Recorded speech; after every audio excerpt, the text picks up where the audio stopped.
നമസ്കാരം. നമസ്കാരം. അലക്സാഞ്ചന വ്ളോഗ്സിലേക്ക് എല്ലാവർക്കും സ്വാഗതം. ഇന്ന് നമ്മോടൊപ്പം ഉള്ളത് ശ്രീ രവീന്ദ്രൻ നായർ സാറാണ്. സാറ് പെൻഡുലം ശാസ്ത്രത്തിലാണ് വൈദഗ്ധ്യം നേടിയിട്ടുള്ളത്. സാറ് കോട്ടയം പാലയിൽ നിന്നുമാണ് എത്തിയിരിക്കുന്നത്. ഇപ്പം പെൻഡുലം ഉപയോഗിച്ച് ഒരുപാട് കാര്യങ്ങൾ ജ്യോതിശാസ്ത്രത്തിൽ ചെയ്യാൻ സാധിക്കും.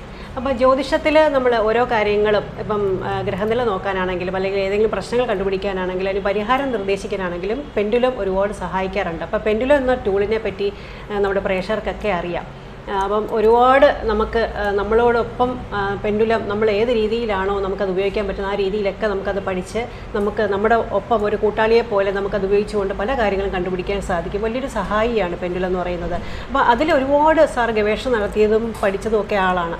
അപ്പം ഈ ജ്യോതിശാസ്ത്രത്തിൽ സാറ് ഏത് കാര്യത്തിന് വേണ്ടിയിട്ടാണ് പെൻഡുലം ഉപയോഗിക്കുന്നത്? ഈ പെൻഡുലം ശാസ്ത്രത്തെ പറ്റി സാറിന് വിശദമായിട്ട് നമ്മുടെ പ്രേക്ഷകർക്ക് വേണ്ടി ഒന്ന് പറയാം. പെൻഡുലം കൂടുതലായിട്ടും പെൻഡുലം നമ്മുടെ ഒരു സുഹൃത്താണ്. അതെ, നമ്മളൊരു വഴികാട്ടി എന്ന് പറയും. ഈ പെൻഡുലം ഉപയോഗിക്കുന്നത് ഇപ്പം സാധാരണ ഞാൻ ഉപയോഗിക്കുന്നത് കൂടുതലായിട്ട് ഈ ബ്ലാക്ക് മാജിക് വീടുകളിലുണ്ട്.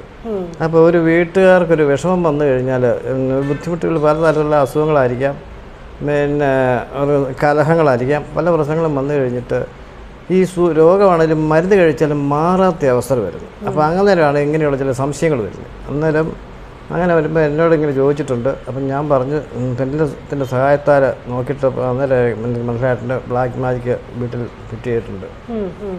സാറ് ജ്യോതിഷം എന്ന് പറയുമ്പോഴത്തേക്കും നമ്മൾ എല്ലാവരും ജ്യോതിഷം നോക്കുന്നത് നമുക്ക് സമയദോഷമാണോ, അല്ലെങ്കിൽ ഇപ്പം ഏതെങ്കിലും വിവാഹ കാര്യത്തിനായിരിക്കാം, അല്ലെങ്കിൽ പല കാര്യങ്ങൾക്ക് തടസ്സം വരുമ്പോഴാണ് നമ്മൾ ജ്യോതിഷം നോക്കുന്നത് അല്ലെങ്കിൽ ഗ്രഹനില നോക്കുന്നത്. അപ്പോൾ ചില ഗ്രഹനിലയുള്ള ആൾക്കാർക്ക് ഇപ്പം ഇങ്ങനെ ബ്ലാക്ക് മാജിക്ക് ഏൽക്കാൻ സാധ്യതയുള്ള ആൾക്കാരാണ്, അല്ലെങ്കിൽ കൂടോത്രം ഏൽക്കാൻ വളരെ സാധ്യതയുള്ള ആൾക്കാരാണ്. ഇപ്പോൾ ഗുളിക നിൽക്കുന്നു, അല്ലെങ്കിൽ ശനിദശയാണ്, ഇങ്ങനെ പല പല കാര്യങ്ങളും കാണും. അപ്പോൾ ഏത് രീതിയിലാണത് മനസ്സിലാക്കി പരിഹാരം നിർദ്ദേശിക്കുന്നത്? ഈ പരിഹാരം നിശ്ചയിക്കുന്നത് ഇപ്പം നമ്മളിപ്പം ആ ആളിൻ്റെ ഗ്രഹനില നോക്കിയൊന്നുമല്ല പരിഹാരം നിശ്ചയിക്കുന്നത്. പരിഹാരം നിശ്ചയിക്കുന്നത് നമ്മളിങ്ങനെ കണ്ടു കഴിഞ്ഞാൽ ആ സാധനം നീക്കിക്കളഞ്ഞാൽ അതിൻ്റെ പിന്നെ പരിഹാരമായിട്ട് ചെയ്യുന്നുള്ളല്ലാതെ അല്ലാണ്ട് അവരുടെ ഗ്രഹനില നോക്കിയുള്ള ചികിത്സകളോ ഇതൊന്നും അല്ല ചെയ്യുന്നത്. അപ്പോൾ അവരുടെ ശരിക്കും ഒരു ആൾ ഇപ്പം എന്തെങ്കിലും പ്രശ്നമുണ്ടോന്ന് അറിയണമെങ്കിൽ അവരെന്താ അവരുടെ ഫോട്ടോ അയച്ചു തരിക, ജനന തീയതിയാണോ അയച്ചു തരേണ്ടത്, എങ്ങനെയാണ് അത് ചെയ്യേണ്ടത്? അവർ ആദ്യം എന്നെ വിളിച്ച് വിവരം പറഞ്ഞ് ഫോട്ടോ അയച്ച് കിട്ടിയാൽ ഏറ്റവും നല്ലത്. അതിൻ്റെ ഭൂമിയുടെ പ്ലാനോ വീടിൻ്റെ പ്ലാനും എല്ലാം കൂടി അയച്ച് കിട്ടിയാൽ വളരെ സൗകര്യമാണ്. അത് വെച്ച് അതൊന്ന് പെൻഡുലം കൊണ്ട് നോക്കി മനസ്സിലാക്കാൻ പറ്റും എവിടെയാണ് കിടക്കുന്നത് എങ്ങനെയാണെന്ന്.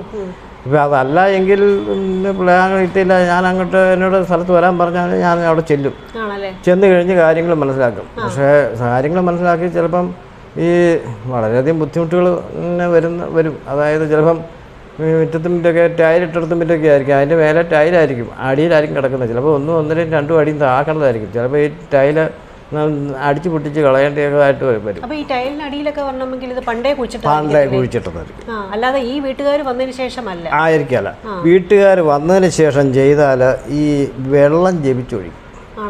അത് പല തരമുണ്ട്. Rose കളറിലുള്ളുണ്ട്, green കളറിലുണ്ട്. അതൊക്കെ ഈ 4-ാം വേദത്തിൻ്റെ ഓരോ പണി കാണിക്കുന്നത്.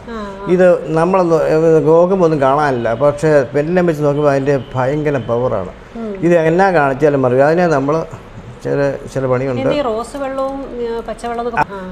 പിന്നെ അങ്ങനെയുള്ള അതായത് 4-ാം വേദത്തിൻ്റെ ഒരു ഭാഗമാണ്. ഈ ഞാൻ പിന്നെ ചെയ്ത ഓരോ സ്ഥലത്തൊക്കെ കിട്ടി നോക്കിക്കഴിഞ്ഞാൽ വളരെ ഭയങ്കരമാണ്. പൂച്ചയുടെ തല കിട്ടിയിട്ടുണ്ട്. അന്ന് അതിന് ശല്യാസം എന്ന് പറയും. ആ ശല്യാസം എന്ന് പറയുന്നത് നീളം കുറഞ്ഞ ശംഖുകൾ, അതുപോലെ തന്നെ ഈ തകിടുകൾ, അതുപോലെ തന്നെ പൊട്ടിയ മൺപാത്രങ്ങൾ, അസ്ഥികൾ, അതുപോലെ കക്ക, ഇങ്ങനെയുള്ള സാധനങ്ങളെല്ലാം അതിനകത്ത് വരും. അതുപോലെ തന്നെ കുഴിച്ചിടുന്നത്. പിന്നെ ഈ തടിയൽ ആണി തറച്ച് അത് കൊണ്ട് ജപിച്ചു കൊണ്ടിടും. വാർക്കക്കമ്പി, ചെറിയ നീളം കുറഞ്ഞ വാർക്കക്കമ്പി ജപിച്ചു കൊണ്ടിടും. ഇതൊക്കെ അതിഭയങ്കരമായ പവറാനൊക്കെ. അതായത് അത് അറിയുമെന്ന് പറഞ്ഞാൽ നമ്മൾ അതിൻ്റെ നെഗറ്റീവ് കാണും, പോസിറ്റീവും നെഗറ്റീവും. ഈ പെൻഡുലം പിടിച്ച് കഴിയുമ്പോൾ അതിന് പോസിറ്റീവ് കാണും, പിന്നെ നെഗറ്റീവ് കാണും. ആ നെഗറ്റീവ് വന്നു കഴിഞ്ഞാൽ നമുക്കറിയാം എന്നതാണ്. അപ്പോൾ ഞാൻ പെൻഡുലത്തോട് ചോദിക്കും ഇത് എന്നതാണ് ഇവിടെ കിടക്കുന്നത്, എന്നതാണ്. അപ്പം നമുക്ക് അതിൻ്റെ ചലനത്തെ കൊണ്ട് നമ്മൾ മനസ്സിലാക്കാതെ ഇന്നതാണ്. അപ്പോൾ ഇന്നതാണെന്ന് പറയും. ഒന്ന് ഞാൻ പറഞ്ഞ ഉടനെ ഇവിടെ മാന്തിക്കൊള്ളാൻ പറയും. അങ്ങനെ മാന്തി ഇത് മാഡം അതിനകത്ത് പറഞ്ഞാൽ ഈ സാധനം എല്ലാവരും ഓർക്കും. ഒരുപാട് കുത്തിത്താത്തച്ചാന്ന് ഒന്നുമില്ല മാളെ. ഇതുകൊണ്ട് ഇട്ടേച്ച് പോയി കഴിഞ്ഞ് ഇതിൻ്റെ പവർ കൊണ്ട് ഇത് തന്നെ താന്നു പോകും. ശ്മശാന ഭസ്മം കരിയാണ് കൂടുതൽ ഉപയോഗിക്കുന്നത്, അല്ലാണ്ട് വേറെ ഒന്നുമല്ല. ശ്മശാന ഭസ്മം വെച്ചാൽ അറിയാമല്ലോ. അതിൻ്റെ കരി എന്ന് പറഞ്ഞാൽ മാളെ അതിൻ്റെ നിർമ്മിതി കേട്ട് കഴിഞ്ഞാൽ അറയ്ക്കും. ഞങ്ങളോടൊക്കെ പറഞ്ഞിരിക്കുന്നത് എന്നെ പഠിപ്പിച്ച കമൽ സാറാണ്. അദ്ദേഹം പറഞ്ഞത് നിങ്ങളൊക്കെ ഇത് എടുക്കാനൊക്കെ ചെന്ന് കഴിഞ്ഞാൽ നിങ്ങളുടെ ഇത് കൈകൊണ്ട് തൊടുവൊന്നും വേണ്ട കേട്ടോ എന്നൊക്കെ പറയും. എന്ന് വിചാരിച്ച് സാറിൻ്റെ കൂടെ പോകുമ്പോൾ സാർ ഇതെടുത്ത് ഞെക്കി നോക്കുമ്പോൾ ഞങ്ങൾ ഇത് എന്താണെന്ന് അറിയാൻ വേണ്ടി ഞങ്ങൾ ഇതൊക്കെ നോക്കിയിട്ടുണ്ട്. അപ്പോൾ അങ്ങനെയാകുമ്പോൾ നമുക്കിത് ബോധ്യം വരാൻ വേണ്ടി ഇത് മാന്തി കഴിയുമ്പം നമ്മളിത് കണ്ടു കഴിയുമ്പോൾ നോക്കുമ്പോൾ ഈ കരി എന്ന് പറയുന്നത് കൺമഷി പോലെ ഇരിക്കും. അതതിൻ്റെ നിർമ്മിതി കേട്ട് കഴിഞ്ഞാൽ 7 ആറ്റി കുളിച്ചാൽ തീരുകയില്ല, അത്ര നികൃഷ്ടമാണ്. അങ്ങനെയുള്ള സാധനങ്ങളാണ് കൊണ്ട് ഈ വീടിൻ്റെ മുറ്റത്തൊക്കെ കൊണ്ട് കുഴിച്ച് കൊണ്ട് അങ്ങനെ ഇട്ട് കഴിയുമ്പോൾ അതിൻ്റെ ആ എനർജി പാസ് ചെയ്ത് കഴിയുമ്പം ആ വീടിൻ്റെ ഒരു സ്വസ്ഥയും സമാധാനം ഉണ്ടാകുകയില്ല. ഒരു വിളക്ക് കത്തിച്ച് വെച്ച് നമ്മളൊരു കൈ കൊണ്ട് മറച്ചു കഴിഞ്ഞാൽ മറുവശത്തോട്ട് വെട്ടം പോകുമോ എന്ന് പറഞ്ഞുകൊണ്ടാണ് ഈ നെഗറ്റീവ് കൊണ്ട് ഈ പോസിറ്റീവിനെ മറയ്ക്കുക ചെയ്യുന്നത്. അപ്പോൾ അങ്ങനെ ഒരു മുറി കയറി വാതിലടച്ച് ശ്വാസം കയറിയില്ല നമുക്ക് ശ്വാസം മുട്ടുകയില്ലേ എന്ന് പറഞ്ഞ പോലത്തെ അവസ്ഥയാണ്. ആ വീട്ടിലില്ലാത്ത വിഷമങ്ങളെല്ലാം ഉണ്ടാകും. നമ്മളിത് ചെയ്ത് കഴിയുമ്പോഴാണ് ആ വീടിന് ആശ്വാസം. ഇതെല്ലാം എടുത്ത് നീക്കം ചെയ്ത് അതെല്ലാം നല്ല പോസിറ്റീവ് എനർജി ആക്കി കഴിയുമ്പോഴാണ് ആ വീടിൻ്റെ ആശ്വാസമാകുന്നത്. അപ്പോൾ ഏതൊക്കെ രീതിയിലായിരിക്കും അവർക്ക് തടസ്സം? എല്ലാ രീതിയിലും തടസ്സം വരികയാണോ? എല്ലാ രീതിയിലും തടസ്സങ്ങൾ വരികയാണോ? എല്ലാ രീതിയിലും വരും. നമുക്ക് ആവശ്യമില്ലാണ്. നമുക്ക് ശത്രുദോഷം ഉണ്ടാകും. നമ്മുടെ മാതാപിതാക്കൾ നമ്മളോട് പിണങ്ങിന്നിരിക്കും, മക്കൾ പിണങ്ങിന്നിരിക്കും, ഭർത്താവ് പിണങ്ങിന്നിരിക്കും, ഭാര്യ അങ്ങോട്ടും ഇതെല്ലാം ഉണ്ടാകും. വീട്ടിൽ കലഹങ്ങൾ കണ്ടമാനം ഉണ്ടാകും. ഇങ്ങനെയുള്ള പ്രശ്നങ്ങളാണ്. കുടുംബം കലക്കുക എന്നാണ് ഉദ്ദേശിക്കുന്നത്, നന്നാക്കുക എന്നുള്ളതല്ല. സാമ്പത്തികമായിട്ടാണ് അതുപോലെ നമ്മളായിട്ട് വിഷമിപ്പിക്കും. നമുക്ക് പണത്തിന് ബുദ്ധിമുട്ട് വരും. അപ്പോൾ അന്നേരം പറയും ഇതെല്ലാം ദൈവവിധിയാന്ന് പറയും. അതിനകത്തൊന്നും ദൈവത്തിനങ്ങ് ഒരു പങ്കുമില്ല. നമ്മുടെ കയ്യിലിരിപ്പ് കൊണ്ട് ഇതൊക്കെ സംഭവിക്കുന്നതാണ്. വിശ്വസിക്കാത്തവരുടെ പേര് എല്ലാം ചോദിക്കുന്നത്.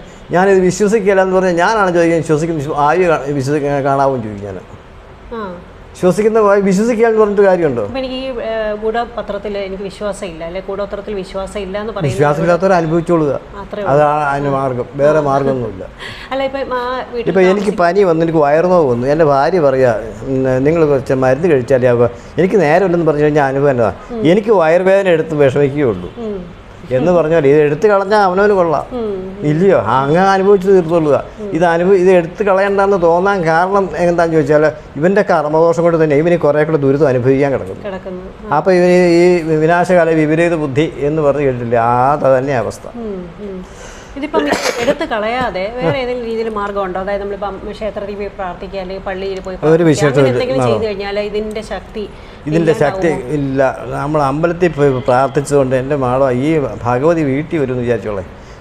നമ്മളൊരു വീട്ടിൽ ഹിന്ദു ആചാരപ്രകാരം നമ്മൾ വിളക്ക് കത്തിച്ച് ഒരു 5 തിരി ഇട്ടിട്ട് ഭദ്രകാളി മന്ത്രം ചൊല്ലിയ ഒരു സംശയമില്ല, ആ വീട്ടിൽ ഭദ്രകാളി വന്നിരിക്കും. പക്ഷേ ബുദ്ധി നമ്മുടെ അറിവ് കൊണ്ടുണ്ട് ഇല്ലെന്ന് തോന്നും. സംഗതി ഞാനിതൊക്കെ ശാസ്ത്രീയമായിട്ട് പഠിച്ചതായതാണ്. എനിക്കറിയാം ഇത് വരുന്നുണ്ടോ ഇല്ലയോ എന്ന്. വന്നിപ്പം വരികയും ചെയ്യും, അറിയുകയും ചെയ്യും. അതാണ് ഇപ്പം ഇതെടുത്താൽ മാത്രമേ ഉള്ളൂ പരിഹാരം. ഇത് എടുത്ത് കളയണം. അതിൻ്റെ എനർജി കളയണം. എടുക്കുകയോ എടുക്കാതെ രീതി എനർജിയെ കളയണം. എനർജിയെ കളയുന്ന മാർഗം ചിലടത്ത് മാന്താൻ നടക്കുകയില്ല. ഇപ്പം ഇതിനകത്ത് കടന്നിരിക്കട്ടെ, ഇവിടെ കണ്ട ഇവിടെ മാന്താൻ നടക്കുമോ? ഇതിനൊരു പണിയുണ്ട്. അതിനുള്ള ചില മാർഗം വെച്ചാൽ അത് ശംഖ് കൊണ്ടുള്ള ചില പ്രയോഗമാണ്. അതിനകത്ത് ചില മരുന്ന് കൂട്ടിയിട്ട് ചില മന്ത്രങ്ങൾ പ്രയോഗിക്കുക. അതിൻ്റെ ആ എനർജി നമ്മൾ വലിക്കുക ചെയ്യുന്നു ഇതിനകത്തോട്ട്. ആ വലിച്ചിട്ട് എന്ത് ചെയ്യും? വലിച്ചിട്ട് ആറ്റി വെള്ളത്തിലൊഴുക്കും. അതെ, ഏറ്റവും നല്ല കടലിൽ കളയുക. കടലിൽ പറ്റിയാലേ കായലിൽ പറ്റിയാലേ നദിയെ പറ്റിയാലേ ഒഴുകുന്ന തോടുകളിൽ എവിടെയെങ്കിലും. കാരണം ഇതെല്ലാം കടലുമായിട്ട് ബന്ധപ്പെട്ട് കിടക്കുന്നത്. ഈ നെഗറ്റീവ് എനർജി മുഴുവൻ കടൽ വലിക്കും. അതുകൊണ്ട് വെള്ളത്തിലൊഴുക്കി കളയും. വെള്ളത്തിലൊഴുക്കി കളയാൻ പറ്റുക അല്ലെങ്കിൽ ഇങ്ങനെ വെച്ചാൽ ഞാൻ ചെയ്യാറുണ്ട്. അതായത് പിന്നെ ഉപ്പുവെള്ളമൊക്കെ ഒഴിച്ചാൽ പിന്നെ എങ്ങനെയും കുഴിച്ച് മൂടുക. അതൊക്കെ മാർഗം. എല്ലായിടത്തും ഇപ്പം ചിലപ്പം വേനൽക്കിടക്കുന്നത് ഒഴുക്കുളത്തിൽ കൊണ്ട് ഒഴിക്കാൻ പറ്റുമോ? അപ്പോൾ ആ നദി കൊണ്ടേ ഒഴുക്കി വെള്ളം വന്നാൽ ഒഴുകി പോകണം. പലപ്പോഴും ഇപ്പം പറമ്പിൽ എവിടെയെങ്കിലുമൊക്കെ കുഴിച്ചിട്ടിട്ടുണ്ടെങ്കിൽ അറിയത്തില്ല. അപ്പോൾ അങ്ങനെ ഇപ്പം ചിലപ്പോൾ ഗൃഹനാഥൻ അല്ലെങ്കിൽ കുഞ്ഞുങ്ങളൊക്കെ ഈ തകിട് പൂജിച്ച് കഴുത്തി കെട്ടുക, അല്ലെങ്കിൽ എന്തെങ്കിലും ക്രിസ്റ്റൽസ് കയ്യിലിടുക, ധരിക്കുക, അങ്ങനെയൊക്കെ ചെയ്തു കഴിഞ്ഞാൽ ഇതിൻ്റെ എഫക്ട്സ് തടയാൻ പറ്റുമല്ലേ? പറ്റും. ആ മന്ത്രത്തിൻ്റെ എനർജിയാണ്, തടയാൻ പറ്റും. ഉണ്ട്, പറമ്പിലുണ്ടെങ്കിൽ പ്രശ്നമില്ല. അതായത് ഞാൻ പറയാം, ഈ ഇപ്പം വീട്ടിൽ ഒരു സാധനം ഉണ്ടെങ്കിൽ വീട്ടിലുണ്ടെങ്കിൽ നമുക്ക് സംശയം തോന്നി എന്നിട്ടും അതായത് തടസ്സങ്ങൾ വരുമ്പോഴാണല്ലോ നമ്മൾ സാധാരണ രീതിയിൽ ഒരു പെൻഡുലത്തിൻ്റെ തൂക്കം പറയുന്നത് 20 ഗ്രാമാണ്. ഇപ്പം എൻ്റെ കയ്യിലിപ്പം ഞാൻ എടുത്തത് അതിന് തൂക്കം കൂടുതലുണ്ട്. അതിന് ഉദ്ദേശത്തിലൊക്കെ തൂക്കം 72 ഗ്രാമുണ്ട്. ഈ 72 ഇത് 72 ഗ്രാമുള്ള സാധനമാണിത്. ഇപ്പോൾ ഇത് എത്ര തൂക്കം എന്ന് വെച്ചാൽ നമുക്കിപ്പോൾ ഇത് നോക്കി കാറ്റുണ്ടായെങ്കിൽ ആ കാറ്റിനെ അത് ജീവിക്കും. കാറ്റ് കൊണ്ടൊന്നും ഇത് ചലിക്കൊന്നുമില്ല, വെയിറ്റ് ഉള്ളതുകൊണ്ട്. അപ്പം പിന്നെ സാധാരണ എന്നെ പഠിപ്പിച്ച ഇത് പിന്നെ മറ്റൊരു ഗുരുവിൽ നിന്നും കിട്ടിയ സാധനമാണ്. ഇത് പിന്നെ എന്നെ പഠിപ്പിച്ച സാറ് തന്നു, ആദ്യം പഠിപ്പിച്ച സാറ് തന്നു. അതെ. അപ്പോൾ ഇത് ഇങ്ങനെ പിടിച്ചു കഴിഞ്ഞിട്ട് സാമാന്യത്തിലൊന്നും നാളെ ഇതൊന്നും പിടിച്ച് ആരും ചലിക്കില്ല. എന്നാൽ ഇതിപ്പോൾ നോക്കിക്കോണം, ചലിക്കും.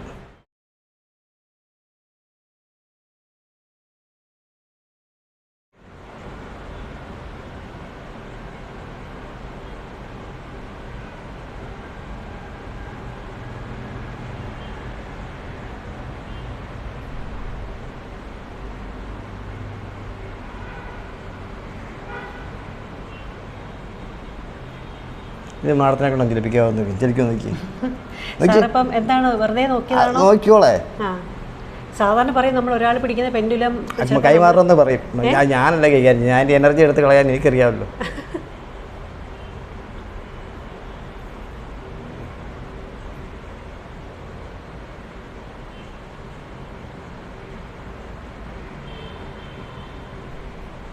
കറങ്ങുന്നുണ്ടല്ലേ?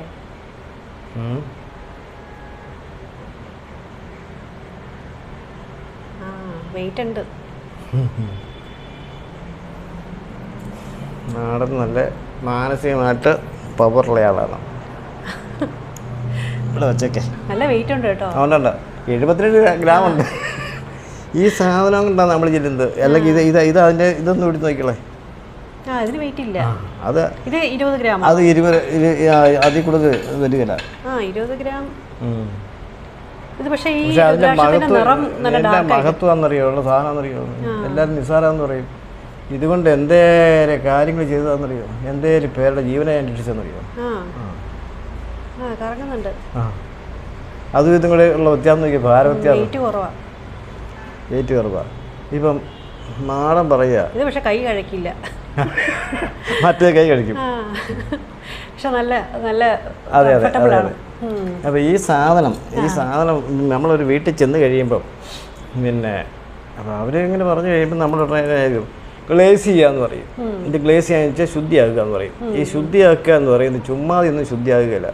നമുക്ക് ഉപാസന ഉണ്ടായിരിക്കണം. ആ ഉപാസന ഉണ്ട്, ഏതെങ്കിലും ദേവനെ അല്ലെങ്കിൽ ദേവിയെ ഉപാസന കാണും.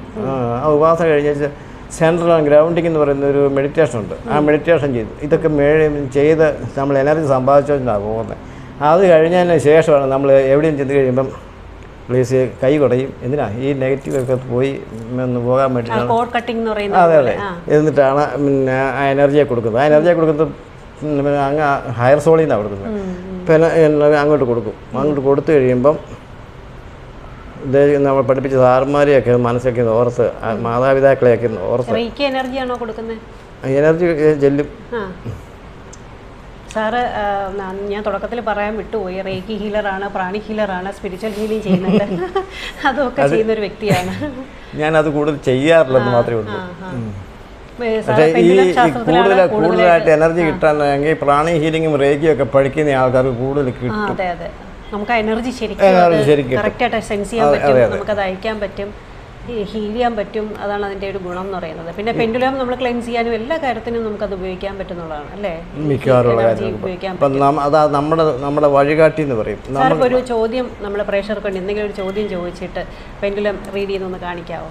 നമ്മളിപ്പോൾ എന്തെങ്കിലും ഒരു ചോദ്യം നമ്മുടെ ഈ വീഡിയോയെ പറ്റിയോ അല്ലെങ്കിൽ നമ്മുടെ ആ ഒരു മുന്നോട്ടുള്ള യാത്രയെ പറ്റിയോ അല്ലെങ്കിൽ എന്തെങ്കിലും ഒരു മാഡം ചോദിച്ചോളേ. അലക്സഞ്ജന വ്ളോഗ്സ് ഇതിൻ്റെ ഫ്യൂച്ചർ നല്ല രീതിയിൽ എങ്ങനെയായിരിക്കും, നന്നായിട്ട് പോവുമോ നോക്കാം.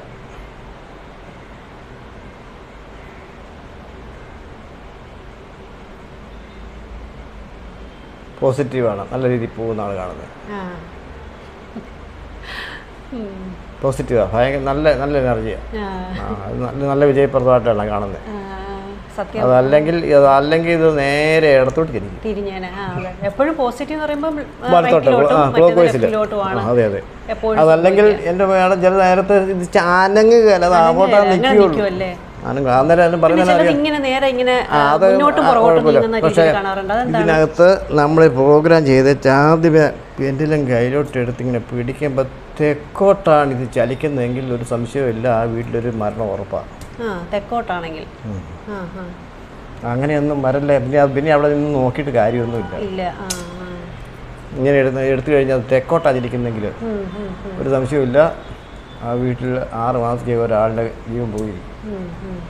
അപ്പം ഒരു വീട്ടിന്റെ പറമ്പിൽ ചെന്നിട്ട് അവിടെ ഇങ്ങനെ എന്തെങ്കിലും കുഴിച്ചിട്ടുണ്ടെങ്കിൽ നമ്മൾ ചോദിക്കാം ഇവിടെ എന്തെങ്കിലും അഭിനയം നടന്നിട്ടുണ്ടോ എന്നൊരു ചോദ്യം. ഒരു സാധനം അവിടെ കൊണ്ട് വെക്കേ, അല്ല ആ മേശപ്പുറത്ത് വെച്ചേക്ക്, ഒരു നാണയം എടുത്ത് വെച്ചേക്കെ, കാണിച്ചു തരാം. മതി മതി മതി മതി. ഈ പേന അവിടെ ഇരിക്കുക, ഞാൻ കാണിച്ചു തരിക.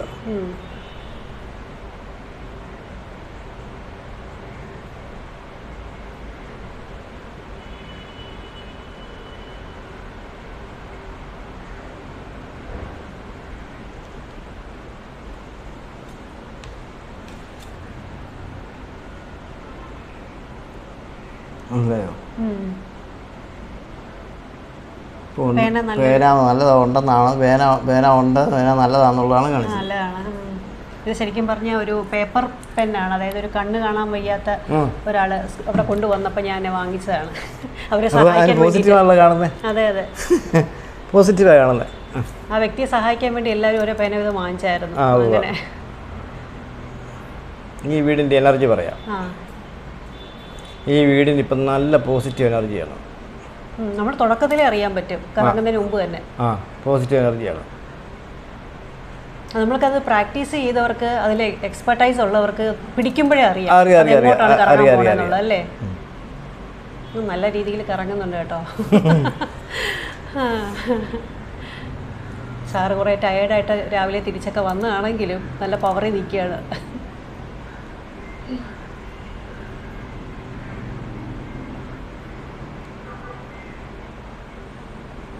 നമുക്ക് സാമ്പത്തികത്തിന് ബുദ്ധിമുട്ടൊന്നുമില്ല, നല്ല സാമ്പത്തികമൊക്കെ ഉണ്ട്. എനിക്ക് നിങ്ങളെ പറ്റി കുടുംബപരമായിട്ട് എനിക്കൊന്നും അറിയില്ല സാറിന്. സത്യം പറഞ്ഞാൽ ഇന്നാണ് ഞാൻ സാറിനെ കാണുന്നത്, അല്ലേ, നേരിട്ട് കാണുന്നത്. എനിക്ക് സാമ്പത്തികമൊക്കെ ഒരു ഗംഭീരം തന്നെ.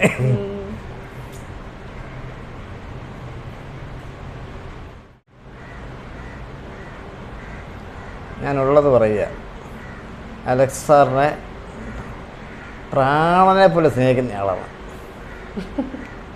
ഇതിപ്പോൾ ഞാൻ പറയുന്നതല്ല, ഇത് പെൻഡിലും പറയുന്നതാ. ഞാൻ പറയുന്നതല്ല, ഇത് പെൻഡിലാണ് പറയുന്നത്. ആദ്യം വല്ലതും നിങ്ങൾ തമ്മിൽ തീരുമാനിച്ചു കൊടുക്കുക.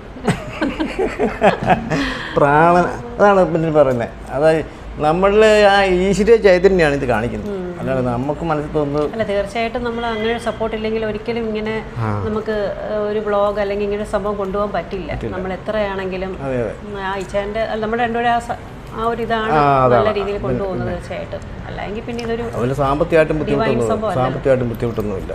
പിന്നെ നമ്മൾ ഒരു വീട്ടിൽ ചെന്ന് കഴിഞ്ഞാൽ പിന്നെ നമ്മൾ പറയേണ്ടതും പറയേണ്ടാത്തതും ഒക്കെ ഉണ്ട്. പല കാര്യങ്ങളും ചിലപ്പോൾ എൻ്റെ അടുത്ത് നമുക്ക് കിട്ടിയിരിക്കും, ചിലപ്പോൾ പറയാൻ പറ്റത്തില്ല. ചില പിന്നെ വീട്ടിൽ ഭാര്യാഭർത്താക്കന്മാർ തമ്മിലുള്ള ചിലപ്പം കലഹമുണ്ടാകുന്നുണ്ട്. കലഹം എന്താണെന്ന് നമുക്കറിയാം. ചിലപ്പോൾ ഭാര്യയുടെ അവഹിത ബന്ധം അല്ലെ ഭർത്താവിൻ്റെ അവഹിത ബന്ധം കൊണ്ടാണ് പറയാൻ പറ്റുമോ, മിണ്ടാൻ പറ്റുമോ? മിണ്ടാതെ ഇറങ്ങി പോകും, അത്രയേ ഉള്ളൂ. നമുക്ക് ചില കാര്യങ്ങൾ ചിലരുടെ സ്വഭാവം അതായിരിക്കും, നമുക്ക് മിണ്ടത്തില്ല. മോഷണം നടന്ന് ഞാൻ മോഷണം സാധനം പിടിച്ചു കൊടുത്തിട്ടുള്ള മോഷണം ഇന്നാലെ കട്ടെന്ന് പറയാൻ പറ്റുമോ? കാണാത്ത കാര്യമാണ്. നമ്മൾ കട്ട സാധനം വേണ്ടി എവിടെയാണ് കിടക്കുന്നത് നമ്മൾ കാണിച്ചു കൊടുക്കും. സാധനവും കിട്ടി. ഒരു പ്രാവശ്യം ഒരു വീട്ടിൽ ഒരു 3 പവൻ്റെ മാല കണ്ടില്ല. 3 പവൻ്റെ മാല എന്ന് പറഞ്ഞാൽ മാല എന്നാന്ന് ഓർക്കണം. സ്വർണ്ണം വേണ്ടെന്ന് നോക്കി പലരെയും സംശയിച്ച് കഴിഞ്ഞപ്പോൾ ഞാൻ പറഞ്ഞു, നിങ്ങൾ ആരെയും സംശയിക്കണ്ട, നിങ്ങളുടെ വീട്ടിലുള്ള നശിപ്പിച്ച എടുത്തുകൊണ്ട് ഇത് ബെല്ലം കൊണ്ട് ചരിച്ചെവിടെയാണെന്നറിയോ? കക്കൂസിൻ്റെ പിന്നെ ക്ലോസറ്റിനകത്തോട്ട്. ഇവൻ കണ്ട മകൻ കണ്ട എന്താ അച്ഛനോട് കാശ് വെച്ചിട്ട് കാശ് കൊടുക്കാനായിട്ട് സാധനം വെറുപ്പിന് കൊണ്ട് ഈ സാധനം കൊണ്ട് ക്ലോസറ്റ്. ഞാൻ പറഞ്ഞു ക്ലോസറ്റിൽ കിടപ്പുണ്ടെന്ന്. ചുമ്മാ വല്ലവരെയും പഴിക്കേണ്ട വല്ല ആവശ്യമില്ല. ഇങ്ങനത്തെ പണിയൊക്കെ അപ്പം നമുക്ക് എല്ലാ കാര്യം പറയത്തില്ല. ഈ അജ്ഞാതമായ രഹസ്യങ്ങൾ പലതും നമുക്ക് കാണാൻ പറ്റും, കണ്ടുപിടിക്കാൻ പറ്റും. വീട്ടിൽ തന്നെയാണ് എല്ലാ അവനവൻ്റെ വീട്ടിലാണെങ്കിലും അതെ കണ്ടുപിടിക്കും. സാർ ഇപ്പം നമ്മൾ സംസാരിച്ചപ്പോൾ കുറെ കുഴിച്ചിടുന്ന കാര്യങ്ങളെ പറ്റിയാണല്ലോ പറഞ്ഞത്. പിന്നെ ഭക്ഷണമായിട്ട് പറയാം. ഭക്ഷണം കൊണ്ട് വെച്ച് കഴിഞ്ഞാൽ ഇപ്പോൾ ഭക്ഷണം നമ്മുടെ വീട്ടിൽ കൊണ്ട് വെച്ച് ഇത് നല്ലതാണോ ചീത്തയാണോ എന്ന് അറിയാം, ഇതിനകത്ത് കൈവശമുണ്ടോ വേറെ എന്തെങ്കിലും ഉണ്ടോ എന്നറിയാൻ വേണ്ടിയിട്ട് എന്ത് ചെയ്തും നമ്മൾ കൈയുടെ ആവശ്യം കൈ കൊണ്ട് തന്നെ പ്രാണി ഹീറ്റിങ് റേക്കിയും പിടിച്ചവർക്ക് കൈ കൊണ്ട് തന്നെ അറിയാം അതിൻ്റെ എനർജി. അതല്ല എങ്കിൽ അതിനിപ്പം നമ്മുടെ വീട്ടിലാണെങ്കിൽ നമുക്ക് നോക്കാം, ചുമ്മാ ചെല്ലുന്നിടത്തെല്ലാം ബെല്ലിലെടുത്ത് ഭക്ഷണത്തിന് നേരെ പിടിക്കാൻ പറ്റും. പോകില്ല, അതൊരു ഗുണമില്ലാത്ത രീതിയല്ലേ. അപ്പോൾ അതൊന്നും ചെയ്യാൻ പറ്റില്ല. നമ്മുടെ വീട്ടിലാണെങ്കിൽ അത് അങ്ങനെയാണോ ഇങ്ങനെയാണോ എന്നൊക്കെ നോക്കാം. അല്ലെങ്കിൽ പിന്നെ ഇന്ന ഇപ്പോൾ ഒരു വീട്ടിനെ പറ്റി പോകുന്ന ആ വീട്ടിൽ ഭക്ഷണം കഴിക്കാവോ, അവർ തരുന്ന വെള്ളം കുടിക്കാവോ, ഇതൊക്കെ നമുക്ക് നോക്കാൻ പറ്റും. നാളെ ഇന്നത്തെ കാലത്ത് ഇങ്ങനത്തെ പണിയൊക്കെ ഉണ്ട്. വെള്ളം കുടിച്ചെന്നിരിക്കും, പിന്നെ ഈ ഭക്ഷണത്തിനകത്തൊക്കെ പണി കാണിച്ചിരിക്കും. മധുരം മാത്രമല്ല, മത്സ്യമാംസാദി കഴിക്കുന്ന അവൻ അടിമയാണ്, അവൻ അതിനകത്ത് ചേർത്ത് കൊടുക്കും. ഇപ്പം വെള്ളത്തിനകത്ത് മദ്യം കഴിയാൻ മദ്യത്തിനകത്ത് കൊടുക്കും, പച്ചവെള്ളത്തിനകത്ത് പച്ചവെള്ളത്തിനകത്ത്, ചായക്കകത്ത് പാലിനകത്ത് ഒക്കെ ചെയ്യും. പിന്നെ അതൊക്കെ ചെയ്യും. പായസമൊക്കെ പ്രത്യേകം സൂക്ഷിക്കേണ്ട കാര്യമാണ്. പിന്നെ അതൊക്കെ നമ്മൾ അതിനകത്തൊക്കെ ഉണ്ടോ ഇല്ലോ എല്ലാവരും ചെയ്യല, കഷ്ടമാണ്. കണ്ടാൽ നമ്മളിത് കണ്ടുപിടിക്കാം ഉണ്ടെങ്കിൽ. പിന്നെ ഇതിനൊക്കെ പരിഹാരം എന്ന് വെച്ചാൽ ഇന്നിപ്പോൾ ആയുർവേദ വൈദ്യശാലയിൽ ഒരു ഗുളികയുണ്ട്, ഈ പിന്നെ കൈവിഷസംഹാരി എന്ന് പറയുന്നൊരു ഗുളികയുണ്ട്. അതൊരു ഗുളികയ്ക്ക് ഉണ്ട് 120-130 രൂപ വിലയാണ്. അത് മേടിച്ച് കഴിച്ചാൽ മാറും എന്നാണ് പറയുന്നത്. പോരാ, ഒരു 3 ദിവസം രാവിലെയും വൈകിട്ട് ഓരോ ഗുളിക വെച്ച് കഴിക്കണം. ഛർദിക്കും, ചിലപ്പോൾ ഛർദിച്ചിരിക്കും, ചിലപ്പം പിന്നെ വയറ്റിൽ നിന്ന് ഇളകി പോയെന്നിരിക്കും. അപ്പോൾ അത് കഴിച്ചു കഴിഞ്ഞാൽ അത് മരുന്നാണല്ലോ.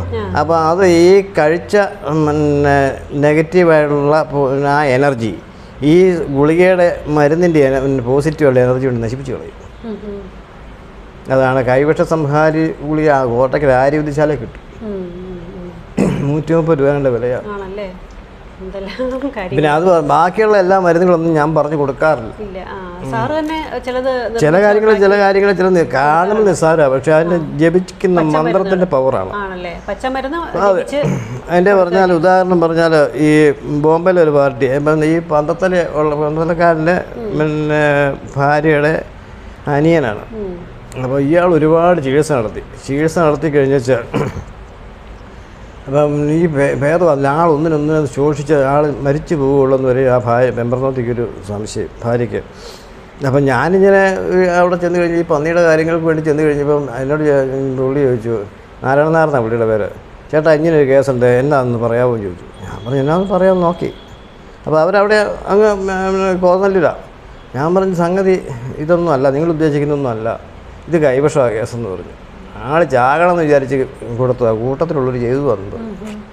അല്ല ചേട്ടൻ നോക്കിയാൽ പരിഹരിക്കാമോ ചോദിച്ചു. ഞാൻ പറഞ്ഞു പരിഹരിക്കാമോ, ഞാൻ നോക്കാമെന്ന് പറഞ്ഞു. പറഞ്ഞാൽ ഞാൻ എല്ലാം പ്രോഗ്രാം ചെയ്ത് ഞാൻ നോക്കി, നമുക്ക് എല്ലാം കൊണ്ട് പറ്റുമെന്നാണ് കണ്ടത്. ഞാൻ പറഞ്ഞു അവരോട് വരാൻ പറഞ്ഞു. പിറ്റേ ദിവസം തന്നെ ചെയ്തു, അവർ അമ്മയും മകനും കൂടെ കൂടി കാറയിൽ, അവരുടെ കാറ് തന്നെ, ഈ അച്ഛനെ കൂട്ടിക്കൊണ്ട് വന്ന കാറിൽ നിന്ന് ഈ ആളിനെ ഇറക്കുന്ന കണ്ടപ്പം ഞാൻ തരിച്ചു പോയി.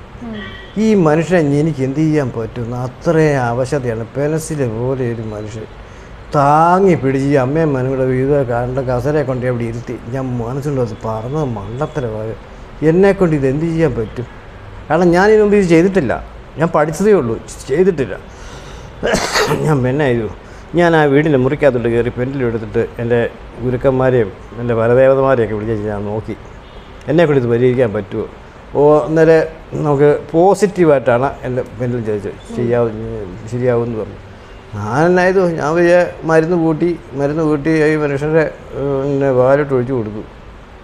വലംപരിശങ്കിനകത്താണ്, അല്ലാണ്ട് സാധാരണ പാത്രമൊന്നുമല്ല. അതിനകത്ത് ചില മന്ത്രങ്ങളുണ്ട്, ആ മന്ത്രം ചോദിച്ചാൽ വാലിട്ട് ഒഴിച്ചു കൊടുത്തു. ഈ പെൻറ്റിലും കൊണ്ട് ആളിനെ ഞാൻ ഹീൽ ചെയ്ത ആൾ അവിടെ ഇങ്ങനെ കസേര അവിടെ ഇങ്ങനെ ഇരുന്നു. ഒരു 2-2.5 മണിക്കൂർ കഴിഞ്ഞപ്പോൾ ഈ മനുഷ്യൻ പോകാമെന്ന് പറഞ്ഞു ചാടി അങ്ങ് എഴുന്നേറ്റ് ഈ നടവഴി നമ്മൾ സാധാരണ ഇറങ്ങി പോകുന്നില്ല, അങ്ങ് ഇറങ്ങി പോയി കാറിൻ്റെ ഡോർ തുറന്ന് കയറിയിരുന്നു. ഞാൻ എൻ്റെ മകളെ ഞാൻ തരിച്ചു പോയി. ആ പെണ്ണും അമ്മയും മാനും കൂടെയോ അവർ രണ്ടുപേരും തലയൊക്കെ വെച്ചുകൊണ്ടിരിക്കുക, ഇതെന്നെ ഇടപാടാണെന്ന്. പോയി പോകാമെന്ന് പറഞ്ഞു. ഞാൻ പറഞ്ഞു ഇതുകൊണ്ട് ആയില്ല കേട്ടോ, ഒന്നുകൂടെ എൻ്റെ അടുത്ത് വരണം കേട്ടോ എന്ന് പറഞ്ഞു. ഒരാഴ്ച കഴിഞ്ഞപ്പോൾ അവർ ഒന്നുകൂടെ എൻ്റെ അടുത്ത് വന്നു. ആ മനുഷ്യന് ഇന്ന് നല്ല വണ്ണവും വെച്ച് ബോംബെയിൽ ആണല്ലേ? സുഖമായിട്ട് ജീവിക്കുക. ആ, ആ. ഇങ്ങനെയുള്ള അനുഭവങ്ങളൊക്കെ എനിക്ക് ഒരുപാട് നല്ല ഉണ്ടായിട്ടുണ്ട്. നല്ല അനുഭവങ്ങൾ അല്ലേ? കാരണം ഞാനിതിപ്പോൾ ചെയ്തിട്ടില്ല, ആദ്യം ചെയ്യുന്നതാ. കാരണം ഞാൻ നോക്കാമെന്ന് പറഞ്ഞതല്ലേ ഉള്ളൂ. അത് കഴിഞ്ഞ് ഞാനിങ്ങനെ നോക്കി ചെയ്ത് കഴിഞ്ഞപ്പോൾ ഇതിൻ്റെ ഫലം ഇതാണ് കണ്ടത്.